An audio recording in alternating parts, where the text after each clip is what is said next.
Hi viewers, నేను మీ doctor ఎంజెడి Askari. ఇవాళ topic వచ్చేసి వీనోజెనిక్ ఈడీ అంటే అంగం బాగా గట్టిపడటం, యోనిలో పెడుతుండగానే మెత్తబడిపోవటం, అది ఇలా లోపల ప్రవేశపెడుతుండగానే అది మెత్తపడటం, దానికి వీనోజెనిక్ ఈడీ అంటే. అది ఎందుకు అవుతుందంటే దీంట్లో అంగం స్తంభించినప్పుడు దీంట్లో 8 ml బ్లడ్ రావడం జరుగుతుంది. వచ్చిన తర్వాత ఇక్కడ లాక్ అయిపోతుంది, వెనుక భాగంలో లాక్ అయిపోతుంది. సెక్స్ చేసిన తర్వాత మన వీర్యం ఎప్పుడు బయటకు వస్తుందో అప్పుడు ఈ లాక్ ఓపెన్ అవ్వాలి. మన వీర్యం వెళ్లకుండానే ఈ లాక్ ఓపెన్ కాకూడదు. అంటే ఈ లాకింగ్ సిస్టమ్ పాడైంది కాబట్టి మధ్యలో వీర్యం వెళ్ళక ముందే అంగం ఎత్తబడుతుంది. దీనికి వీనోజెనిక్ ఈడీ అంటారు. ఇది అతిగా హస్తప్రయోగం చేసే వాళ్లకు, బోర్లా పండుకొని అంగానికి బెడ్డుతో రాపిడి, ప్రోన్ మాస్టర్బేషన్ రాపిడి చేసే వాళ్లకు, ఫోర్స్ గా హస్తప్రయోగం చేసే వాళ్లకు వీనోజెనిక్ ఈడీ వచ్చేస్తుంది.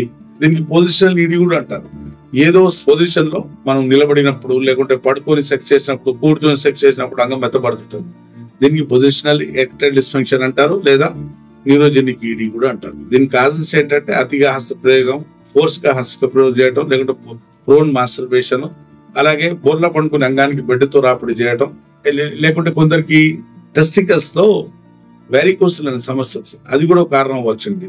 కాబట్టి వీనోజెనిక్ ఈడీ ఉన్న వాళ్ళు మీరు నా వీడియో చూస్తుంటే మీకు సమస్య ఉంటే నాతో సంప్రదించి మీరు ఈ సమస్యతో మీరు బయటపడవచ్చు. యునాని మందులతో, ప్యూర్ హర్బ్స్ తో సైడ్ ఎఫెక్ట్ లేకుండా శాశ్వత నివారణ ఈ సమస్య.